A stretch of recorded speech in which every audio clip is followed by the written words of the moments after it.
नमस्कार, आदाब। मैं विक्रांत राजलीवाल। नमस्कार, मैं आपका अपना मित्र विक्रांत राजलीवाल लाइव हूँ अपने motivational Facebook page recovery and addiction by Vikrant Rajliwal. तो सर्वप्रथम मैं आपको recovery and addiction by Vikrant Rajliwal ही मैंने इस फेसबुक पेज का नाम क्यों रखा वह बताना चाहूँगा। रिकवरी को जानने से पूर्व आपको एडिशन को समझना पड़ेगा। जब हम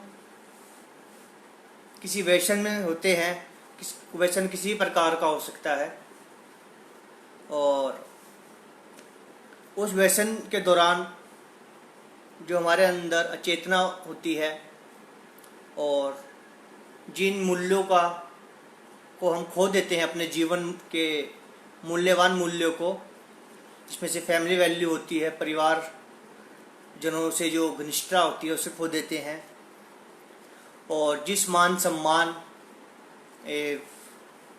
जिस पद प्रतिष्ठा के हम हकदार होते हैं समाज में, उनको हम खो देते हैं।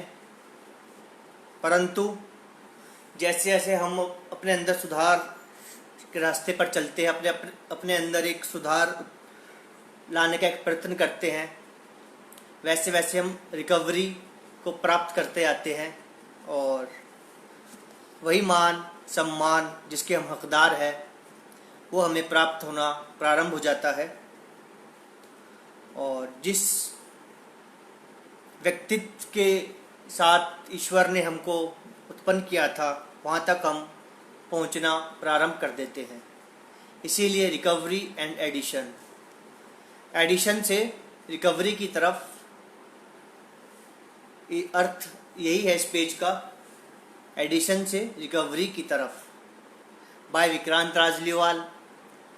क्योंकि मैं इसमें आपको अपने बिल्कुल रियल एक्सपीरियंस बताऊंगा, और उन रियल एक्सपीरियंस में उन व्यक्तियों के एक्सपीरियंस भी होंगे जिनसे मैंने सीखा, बहुत कुछ समझा। और मेरा पूरा प्रयास रहेगा कि अपने फेसबुक और यूट्यूब पर लाइव अपने गुरुजनों, अपने सीनियर तो कोई भी नहीं होता। कहते हैं हमाम में सब नंगे होते हैं, सबने व्यसन किया होता है, परंतु कुछ व्यक्ति ऐसे होते हैं जिनके अनुभव हमसे श्रेष्ठ होते हैं, और जिनके मार्गदर्शन को प्राप्त करके हम रिकवरी को प्राप्त कर सकते हैं। ऐसे व्यक्तियों से भी मैं आपकी मुलाकात अवश्य करवाऊंगा और शीघ्र ही करवाऊंगा। फिलहाल तो संक्रमण, ये कोरोना का जो संक्रमण कहर उठा रहा है वह अत्यंत ही दुखद है। ऐसा कभी नहीं हुआ था, न कभी सुना था। और क्वारंटीन का जो ये समय चल रहा है ये बहुत महत्वपूर्ण समय है उन व्यक्तियों के लिए जिन्होंने अभी हाल फिलहाल में ही सुधार के मार्ग पर चलना प्रारंभ किया है, रिकवरी की तरफ बढ़ना प्रारंभ किया है, और उन्हें बहुत ही अधिक सतर्कता की आवश्यकता है इस समय में, क्वारंटीन के समय में। और ऐसे में व्यसन का विचार कभी भी आ सकते हैं व्यसन करने के। मुझे स्वयं दिन में कई बार विचार आते हैं कि मैं व्यसन कर लूं, परंतु विचार आएंगे और जाएंगे, उनसे कभी खेलना नहीं चाहिए। कभी भी विचार आए तो अपने से श्रेष्ठ अनुभव के व्यक्तियों को साझा कीजिए, जो सुधार के मार्ग पर चल रहे हैं, उनसे अपनी मानसिक अवस्था को साझा कीजिए, परंतु व्यसन ना कीजिए, क्योंकि व्यसन तो हमेशा ही घातक होता है। और जो ये कोरोना नामक एक जो संक्रमण काल चल रहा है, इसमें मेरा ऐसा मानना है कि जो व्यसनी लोग हैं, जो दिन प्रतिदिन डेली व्यसन करते हैं, अगर कोरोना का संकट काल ना भी हो और एकदम से आपको बगैर किसी काउंसलिंग के व्यसन से दूर कर दिया जाए तो आप अधिक मानसिक आहत पहुंचता है, हृदय ध्वनियाँ तेज हो जाती हैं, आदमी पागल भी हो सकता है। और ऐसे में अगर यदि उनको कोरोना का भय हो जाता है और उन्हें अस्पताल ले आया जाता है, वहाँ केवल उन्हें कोरोना का ही इलाज करा जा रहा है, उन्हें नशा से संबंधित कोई काउंसलिंग नहीं करी जा रही, क्योंकि वह व्यसन करते थे, डेली व्यसन करते थे और किसी कारणवश उन्हें कोरोना हो गया, और केवल वो कोरोना का ही इलाज करवा रहे हैं और मृत्यु को प्राप्त हो रहे हैं। क्योंकि आज के समय में 90%, मेरा ऐसा मानना है कि 80 से 90% लोग कोई ना कोई व्यसन अवश्य करते हैं। और यदि ऐसे व्यसनी लोगों को कोरोना होता है तो उन्हें कोरोना के इलाज के साथ में नशा मुक्ति से संबंधित काउंसलिंग भी अवश्य उपलब्ध करवाई जाए, अन्यथा वे अपना मानसिक संतुलन खो देते हैं, भयभीत हो जाते हैं, ध्वनियाँ तेज हो जाती है और मृत्यु भी हो सकती है उनकी। कोरोना ना भी हो और ऐसे किसी व्यक्ति को रोक दिया जाए और व्यसन से दूर कर दिया जाए तो उसकी मृत्यु हो जाती है, पूरे चांसेस होते हैं। तो मेरा जिम्मेवार संसार के समस्त जिम्मेदार व्यक्तियों से कहना है, यदि आप कोरोना का इलाज किसी को मुहैया करवा रहे हैं तो यह जरूर देखिए कि कोरोना से पीड़ित व्यक्ति कोई व्यसनी तो नहीं है। यदि ये व्यसन कर रहा था और अब उसे व्यसन नहीं मिल रहा अस्पताल में, तो उसे उसके लिए भी एक जिम्मेवार काउंसलर्स द्वारा काउंसलिंग उपलब्ध करवाई जाए, जिससे मृत्यु दर में कुछ कमी अवश्य आएगी, ऐसा मेरा मानना है। और जैसा कि अब आपको पता चल गया होगा कि मैं मोटिवेशनल गाइड, रिकवरी एडिट के साथ में कवि भी हूँ, लिखता भी हूँ, कविताएं भी लिखता हूँ, शायरी भी लिखता हूँ, उपन्यास भी लिखता हूँ, आर्टिकल्स भी लिखता हूँ, और फेसबुक पे, वेबसाइट्स पे, सब जगह मैंने बहुत से आर्टिकल्स, पोइट्रीज लिखी है। और ये सब मुझे रिकवरी से प्रदान हुआ है, आध्यात्मिकता से प्रदान हुआ है। और ऐसे ही मेरी एक कविता है भयमुक्त कोरोना से, जिसे मैं आपको सुनाना चाहूँगा। और हो सके तो आप भी मेरे साथ साथ इस काव्य को दोहराइएगा। और यदि आप व्यसनी हैं तो आपका व्यसन से छुटकारा तो मिलेगा ही, और यदि आप भयभीत हो रहे हैं कोरोना से तो उसमें भी आपको बल मिलेगा और आपका भय दूर होगा। क्योंकि दृढ़ संकल्प, जो अंदर की हमारी आत्मशक्ति बल होता है, उसी से ही हम बड़े बड़े संक्रमण को हरा पाए हैं, हरा पाते हैं और हरा पाएंगे। तो सुनिएगा मेरी ऐसी ही एक काव्य कविता भय मुक्त कोरोना से।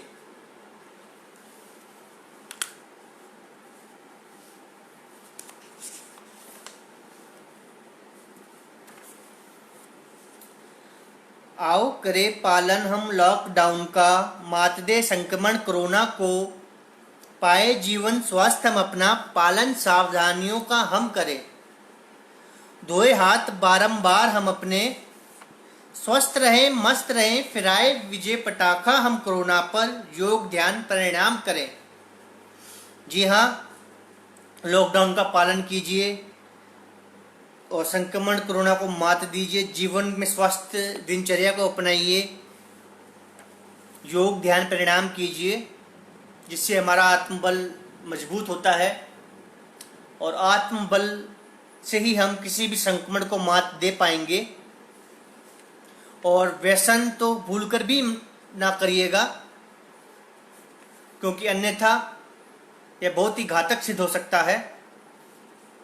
और यदि आप व्यसन नहीं करते और आप एक उचित काउंसलिंग के द्वारा योग ध्यान परिणाम करते हैं, तो आपका आत्मबल इतना मजबूत है कि कोरोना आपको छू भी नहीं पाएगा। और यदि उसने छूने का प्रयास किया तो वह जल्द ही स्वयं ही नष्ट हो जाएगा, ऐसा मेरा मानना है। आध्यात्मिकता में मेरे को इतना विश्वास है, दिव्यता में इतना विश्वास है, सत्य में इतना विश्वास है कि ऐसा मुमकिन है और ऐसा ही होगा। यदि आपका आत्मबल मजबूत है, आप योग ध्यान परिणाम करते हैं, एक उचित काउंसलिंग आपको मिलती है और आप व्यसन नहीं करते, तो कोई भी संक्रमण आपको कदापि नहीं छू सकता, आपके आसपास भी नहीं भटक सकता। तो आगे सुनिएगा। स्टेटस कोरोना देखकर ना घबराना, दृढ़ संकल्प, स्वस्थ दिनचर्या से जीवन में अपने आगे हमेशा बढ़ते जाना। याद रहे देवभूमि भारत के हैं हम वासी, संस्कारी व्यक्तित्व, अनुशासित दिनचर्या से मिलकर हमें कोरोना को हराना। जीत जाएंगे मार संक्रमण हम कोरोना, जीत जाएंगे मार संक्रमण हम कोरोना। शंख घंटियां बजा बजाकर सात्विक वातावरण करें हम उत्पन्न। जी हाँ, शंख घंटियां बजा सकते हैं, या फिर आप जिस भी धर्म को मानते हैं, जिस भी शक्ति को मानते हैं, प्रार्थनाएं कीजिए। उनकी प्रार्थनाओं में इतना सात्विक बल होता है, इतनी पॉजिटिव एनर्जी होती है कि इसके बारे में हम कल्पना भी नहीं कर सकते। साइंटिस्ट भी आजकल इस बात को मान गए हैं कि एक सच्ची प्रार्थना में, एक दिव्य प्रार्थना में इतना बल होता है कि जिसे साइंस और साइंटिस्टों ने भी महसूस किया है, उनके इक्विपमेंट से महसूस करा है।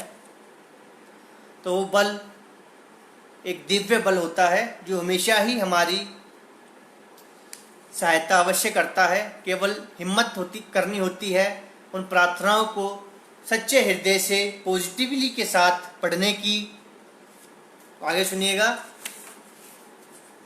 जोश उमंग जीवन से अपने मिटने न पाए। जी हाँ, जोश उमंग जीवन से कभी भी मिटने ना पाए। और स्टेटस कोरोना हो जाए तो भी घबराओ मत, क्योंकि आप व्यसनी नहीं हैं। आप एक दिव्य शरीर है आपका, आप व्यसन नहीं करते, आपका माइंड संतुलित है, आप चेतन हैं, आपको सब समझ में आता है, तो आप उस पर विजय प्राप्त कर पाएंगे।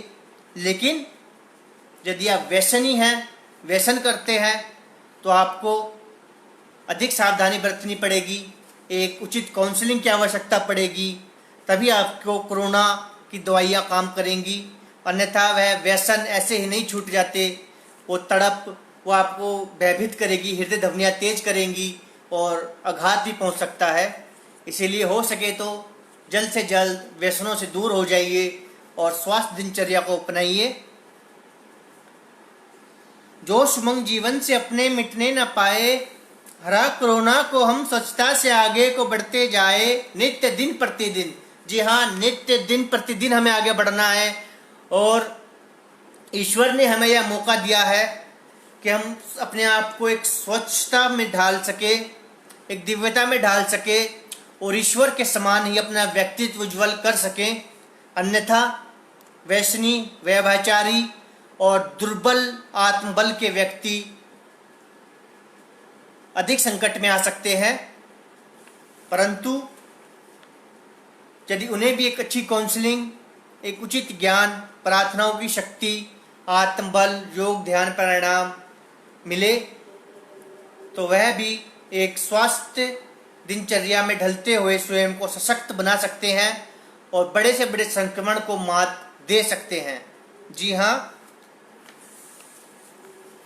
करने से ही होता है, मार्ग पे चलने से ही मंजिल तक पहुंचा जाता है। और वह क्षण आज और अभी ही आप अपने जीवन में उत्पन्न कर सकते हैं। हौसला न टूटने पाए, आसपास हम साथ साथ करें सतर्क एक दूजे को, मिलकर संक्रमण से कोरोना के हमें लड़ना है। जी हाँ, हौसला ना टूटने पाए, यह वह समय है जब दुश्मन भी रहम खाता है। और हम तो एक मानवता के धर्म में बंधे हुए एक सामाजिक लोग हैं, तो ऐसे में एक दूसरे का हौसला बढ़ाइए।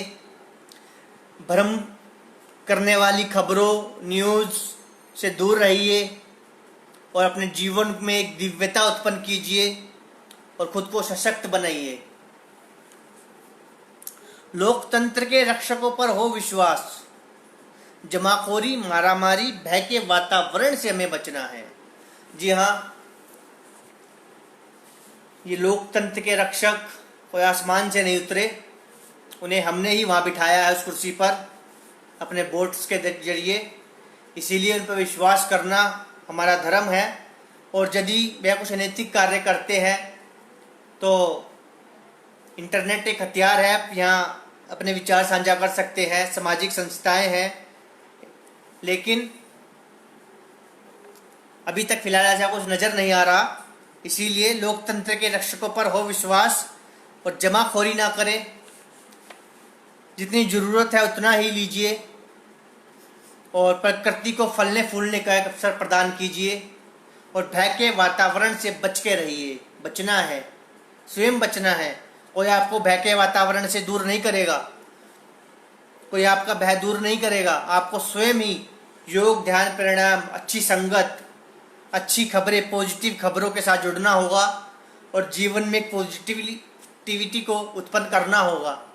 तभी आप भय के वातावरण से बच पाएंगे।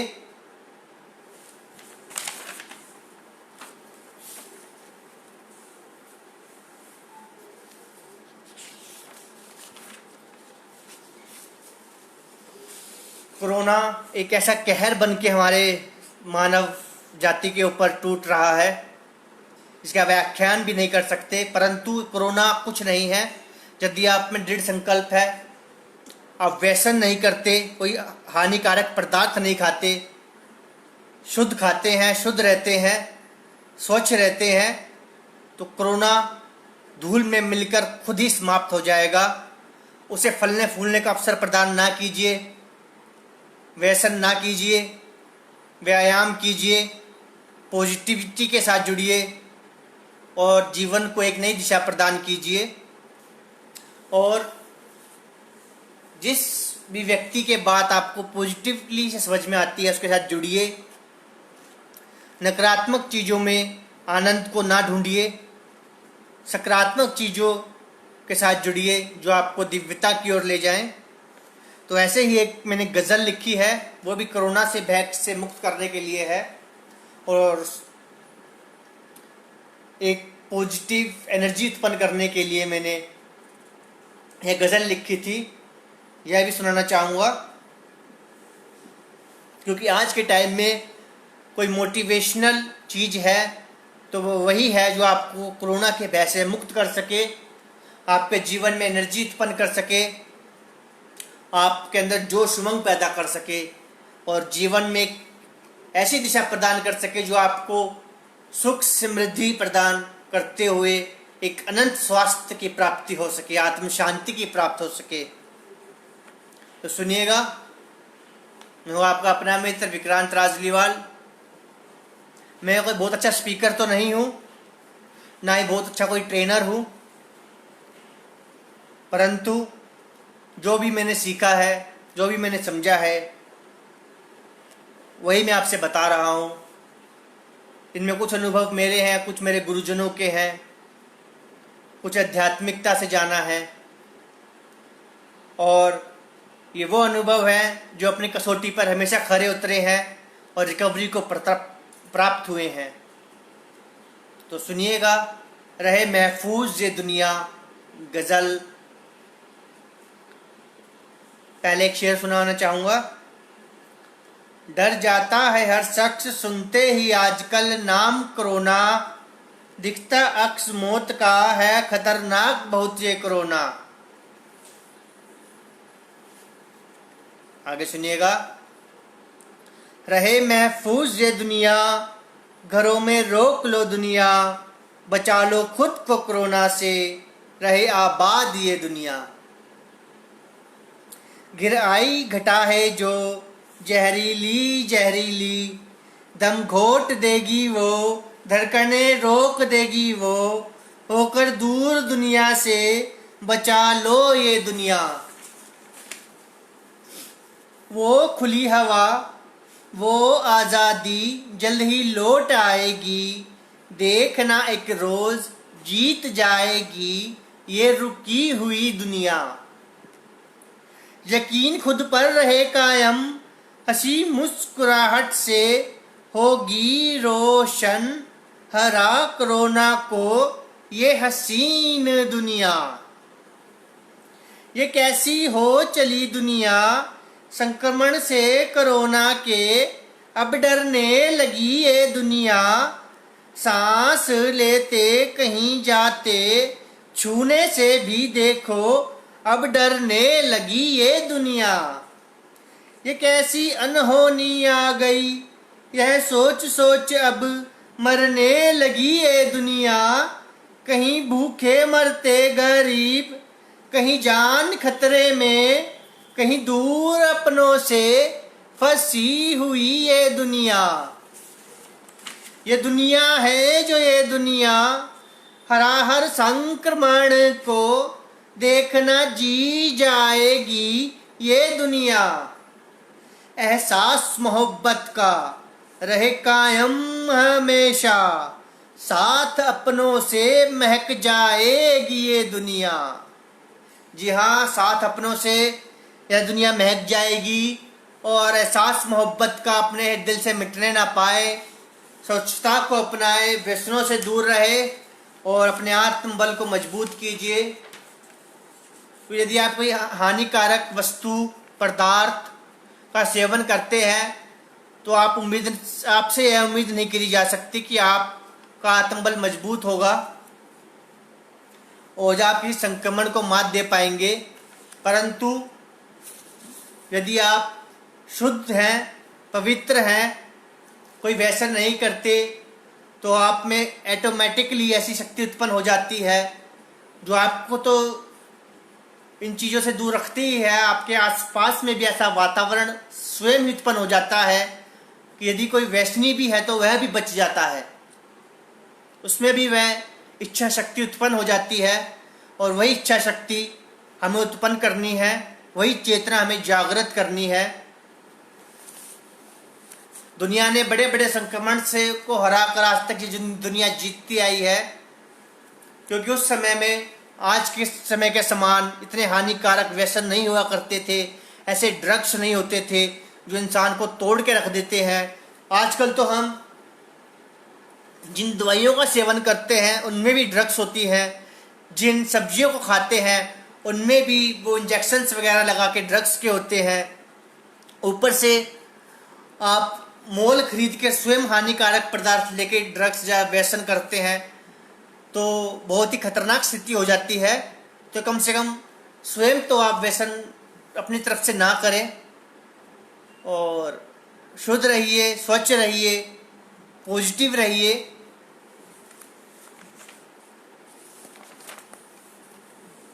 मैं वो बालक हूँ जिसने 8 वर्ष की उम्र में व्यसन विस्की वगैरह प्रारंभ कर दिए थे, और ऐसा कोई भी व्यसन नहीं होगा जो 15 वर्ष की उम्र तक पहुँचते पहुँचते मैंने ना किया हो।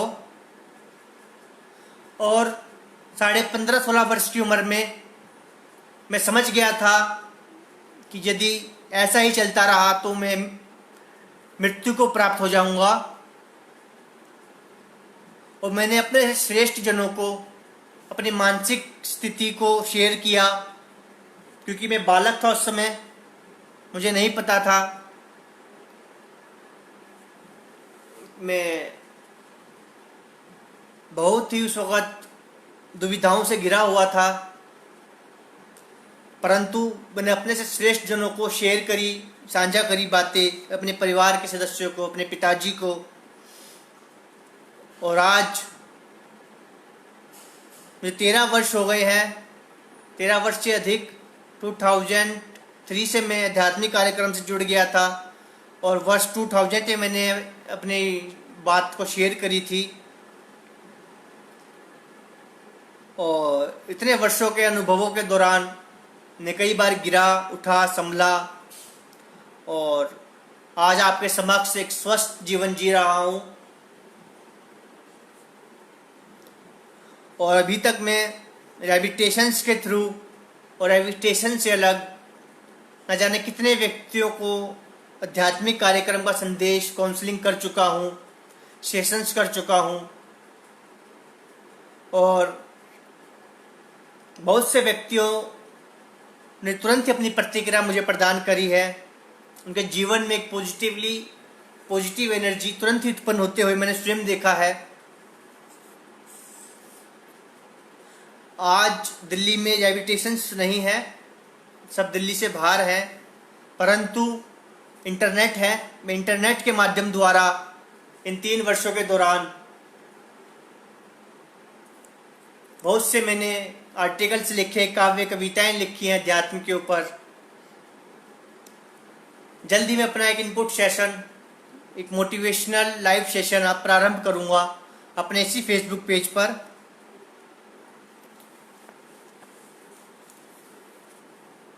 कभी देखा है जिंदगी को, कभी देखा है जिंदगी को, बेद हसीन लगती है, जैसे कोई हसीन ख्वाब अधूरा सा कहीं रह गया हो।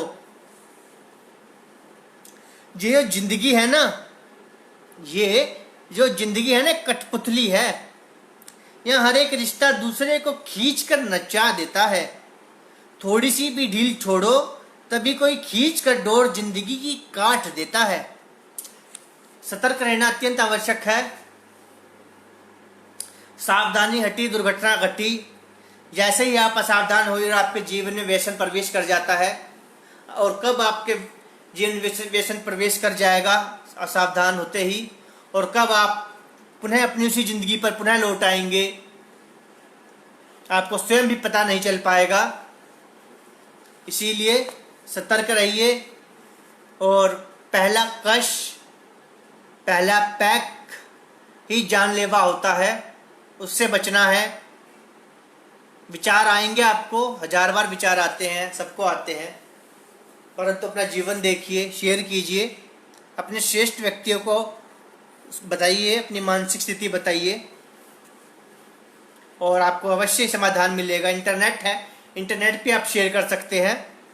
यहाँ बहुत से जिम्मेवार व्यक्ति होते हैं जो आपको तुरंत ही हल मुहैया करवा पाएंगे।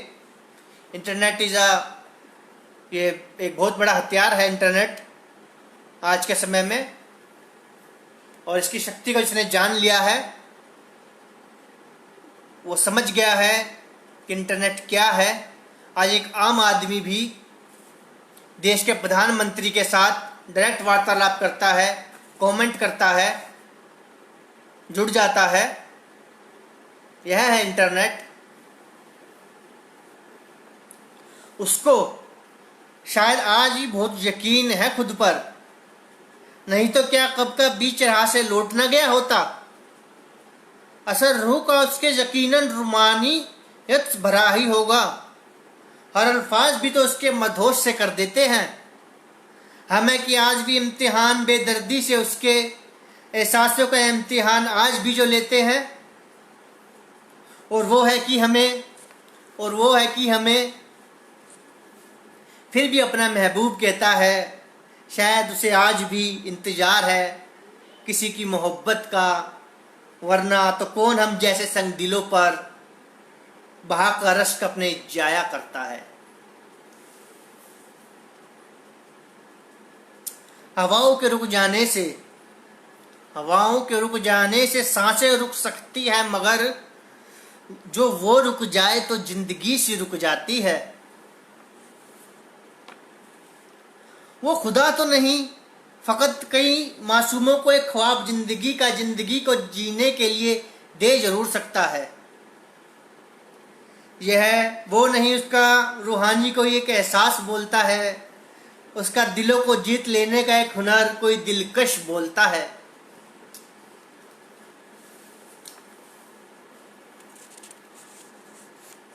यह एक मैंने फेसबुक पे शुरू किया था, ये जो जिंदगी, उसके अंदर कुछ पंक्तियाँ लिखी थी मैंने, कुछ ट्वीट्स लिखे थे, उन्हें सुना रहा हूँ।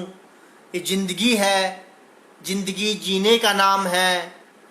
महसूस कीजिए जिंदगी को, चेतन रहिए, व्यसनों से दूर रहिए, क्योंकि व्यसन एक पल का होता है और दर्द उम्र भर का होता है।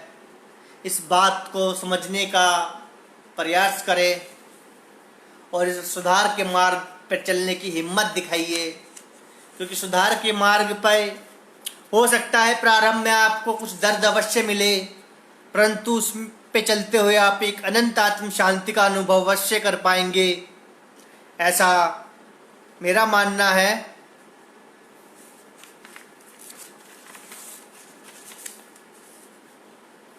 तबाह ये दुनिया बेईमान ही सही, क़यामत से खुद ही अनजान जो सही, फ़कत वो आज भी देखता है ख्वाब जिंदगी का मासूमों के लिए, लहू सींचती कलम और बर्बाद ख्वाहिशें साथ लिए। ख्वाब देखने चाहिए और अपनों से निम्न स्तर का मतलब किसी दर्जे से नहीं है, अपने से क्षीण भी कोई नहीं है, अपने से उच्च भी कोई नहीं है, परंतु जो व्यक्ति अंधकार में गिरे हुए हैं, जिन्हें खुद नहीं पता कि वह जिस डाली पर बैठे हैं उसी को काट रहे हैं, अपने आत्मबल को नष्ट कर रहे हैं, अपने परिवार को, अपने बालकों को, समाज को अनजाने ही हानि पहुंचा रहे हैं, उनका जीवन बर्बाद करने पे आतुर हैं, ऐसे व्यक्तियों को आपके सहारे की आवश्यकता होती है, आपके दिव्यता की आवश्यकता होती है, आपके ज्ञान की आवश्यकता होती है। और ऐसे व्यक्तियों को यदि आप ऐसे ही छोड़ देंगे तो मेरा ऐसा मानना है, सत्य का ऐसा मानना है कि आप स्वयं भी सुरक्षित नहीं रह पाएंगे, आप स्वयं भी कभी ना कभी उसी अंधियारे में अवश्य गिर जाएंगे। इसीलिए जो भी व्यक्ति आपकी तरफ मदद का हाथ बढ़ाता है तो आपका धर्म बनता है कि उसको हाथ पकड़कर आप अपनी दिव्यता की तरफ खींचकर बाहर ले आए और अपने ही समान या अपने से भी अधिक उसको सहायता प्रदान करें।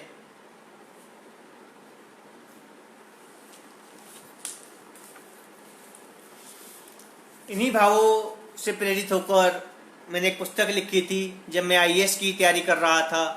फर्स्ट टाइम आईएएस का मैं दे चुका था और 45% मेरे नंबर थे। उससे पहले 34% में सिलेक्शन हो जाता था, परंतु उस साल पैटर्न बदला था, परीक्षा कठिन हो गई थी। फिर भी मेरे 45% आए थे, परंतु मेरिट गई थी 60 पर, 55 पर। और उसी दौरान मैंने कुछ अति संवेदनशील काव्य कविताएं लिखी थी, जिनमें से बहुत सी सामाजिक थी, कुछ मनोवैज्ञानिक थी, कुछ आध्यात्मिक थी, कुछ मानवता की भावनाओं से प्रेरित थी।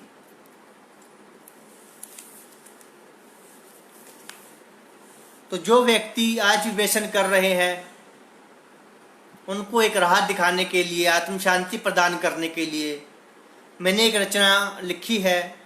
इसका नाम है, शीर्षक है अंधकार और उजाला, जिसके आज के समय में, इस क्वारंटाइन के समय में व्यसनीय व्यक्तियों को सर्वाधिक आवश्यकता है। रिकवरी मैन को बहुत आवश्यकता है, हर व्यक्ति को आवश्यकता है, क्योंकि व्यसनी व्यक्ति में इतनी शक्ति नहीं होती कि वो व्यसन से दूर रह सके। वह तड़पता है व्यसन के लिए, मानसिक खिंचाव होता है, आध्यात्मिक शून्यता में पहुंच जाता है, शारीरिक भूख जाग जाती है और उसे व्यसन चाहिए ही चाहिए। और उसकी उस पीड़ा को, उस दर्द को कोई भी दूसरा व्यक्ति नहीं समझ सकता। उसे केवल वही समझ सकता है जिसने स्वयं उस दर्द को कभी महसूस किया है और जो आज उन दर्दों पर विजय प्राप्त करके एक विजेता के समान अपनी जिंदगी जी रहा है। यह है मेरी प्रथम प्रकाशित पुस्तक एहसास, संयोग प्रकाशन घर शादरा द्वारा प्रकाशित, A1 मुद्रक द्वारा प्रिंटेड है। शादरा वेस्ट ज्योति नगर प्रिंटिंग हाउस है और वर्ष 2016 जनवरी में यह प्रकाशित हुई थी। उसी दौरान विश्व पुस्तक मेला दिल्ली में भी प्रदर्शित करी गई थी यह पुस्तक। इसी में एक मैंने रचना है आपके, अब बल्कि यह कहना अधिक उचित होगा, यह आपकी अपनी रचना है। और यदि आप इसके अंदर छुपे हुए दर्दों को पहचान पाए तो अवश्य ही आपके जीवन में एक चमत्कार उत्पन्न हो जाएगा और आप इस कोरोना नामक संक्रमण के भय से भी मुक्त हो जाएंगे। क्योंकि योगी व्यक्ति जो होते हैं, आध्यात्मिक व्यक्ति होते हैं, वह कभी भयभीत नहीं होते। चाहे कोई भी संक्रमण हो, वो हमेशा छूते रहते हैं और वही दिव्यता तक पहुंचने का हमें प्रयास करना चाहिए। हालांकि हम कोई ऋषि मुनि नहीं है, परंतु उस दिव्यता की हमें भी, हमारे जीवन में भी अत्यंत आवश्यकता है। दिव्य व्यक्ति की दिव्यता से यह संसार जीवित है, चल रहा है। अन्यथा व्यसन करने से, व्यभिचार करने से यह संसार समाप्त हो जाता है। और जब भी एक व्यभिचारी को इस बात का एहसास होता है तो वह एक दिव्य पुरुष के रूप में उभर के सामने आता है और इस संसार के समक्ष एक ऐसा उदाहरण प्रस्तुत करता है कि आने वाले युगों युगों तक लोग एक ईश्वर के समान, एक भगवान के समान, अल्लाह के समान, गॉड के समान उसकी पूजा करते आए हैं और ऐसा होता रहेगा। वह दिव्यता, वह विचार से मुक्त होकर जो उसने शक्ति दिखाई है, वह अपने आप में महान होती है। उसे कायम रखना और उसी राह पर अन्य लोगों को भी वह शक्ति प्रदान करना सहज नहीं होता। सुनिएगा अंधकार और उजाला, और ऐसी उम्मीद करता हूँ कि आप इस रचना को लिखने और इस समय न्यू लाइव आपको सुनाने के पीछे की छुपी ठोस वजह तक अवश्य ही पहुँच पाएंगे। 1 मिनट।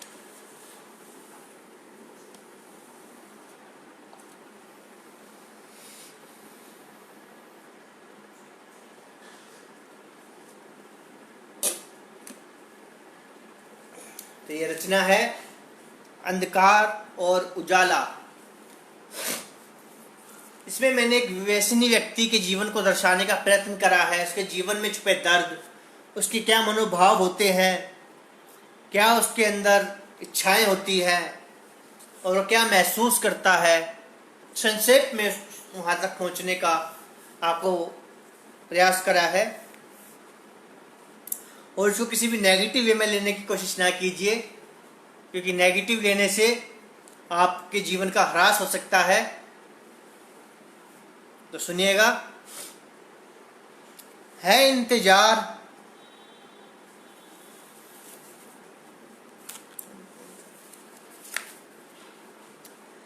है इंतजार मुझे एक उज्जवल उजाले का, पर कोई उजाला दिखता नहीं।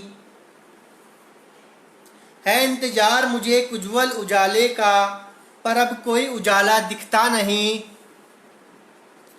गम तो बहुत है जमाने में, पर मुझे अब कोई गम नहीं।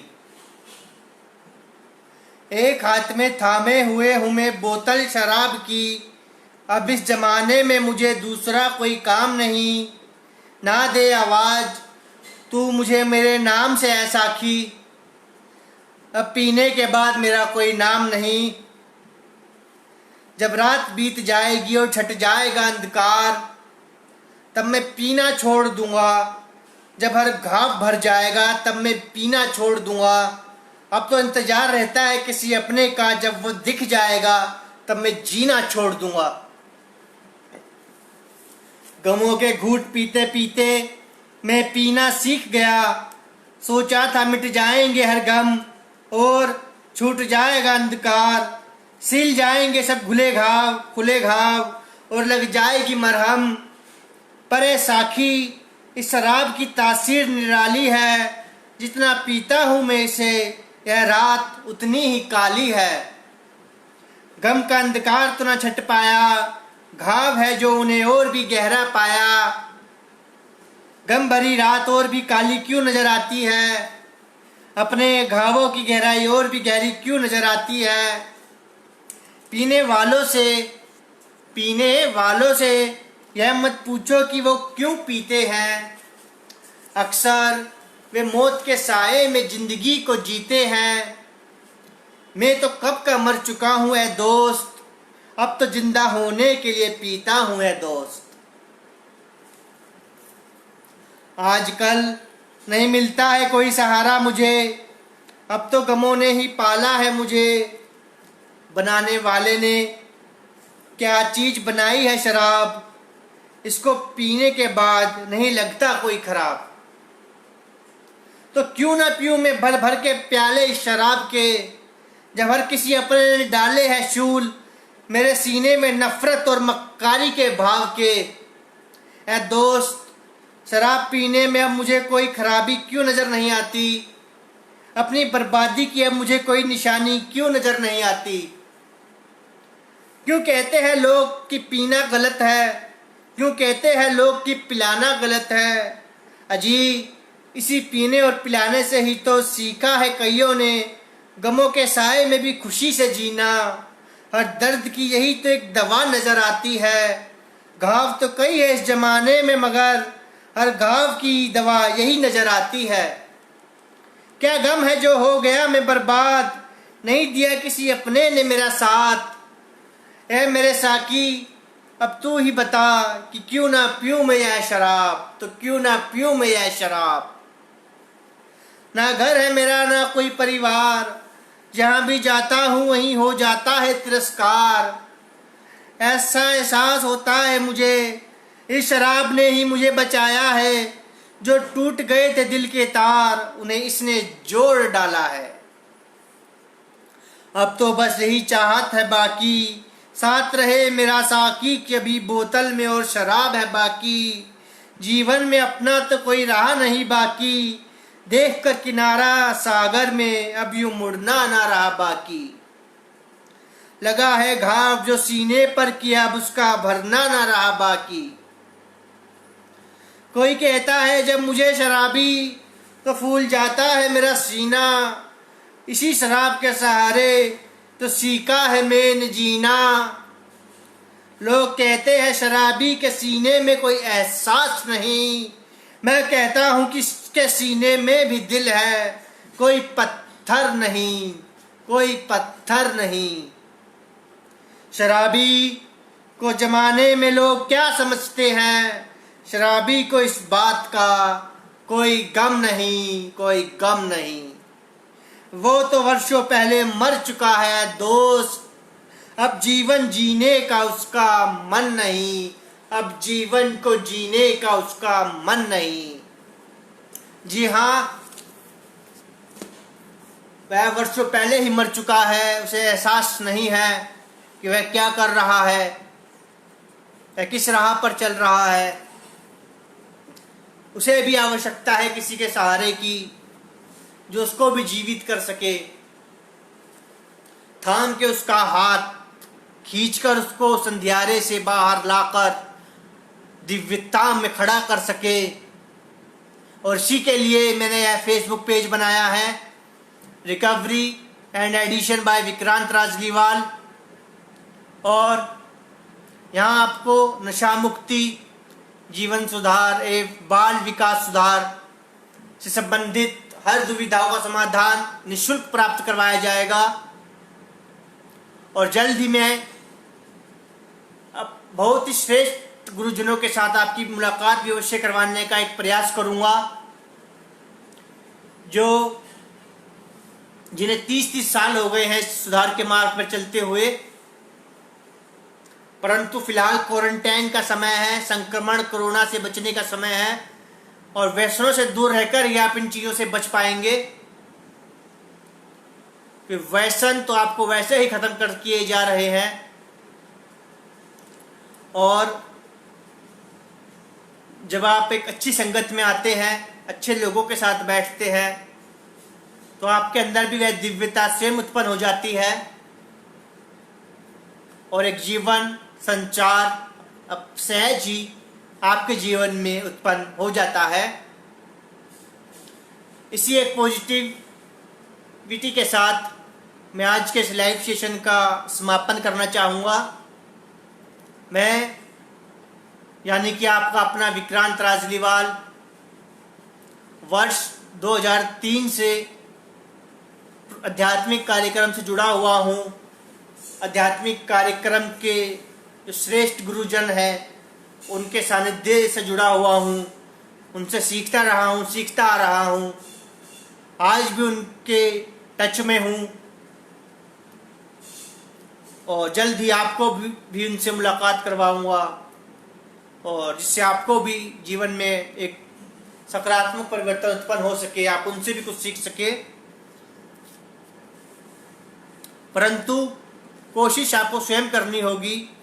ऐसे बहुत से लोग हैं जो सुधार के मार्ग पे चल रहे हैं, जिनके जीवन में परिवर्तन हुआ है, जिन्होंने अपने जीवन को परिवर्तित कर एक पॉजिटिव दिशा प्रदान करी है।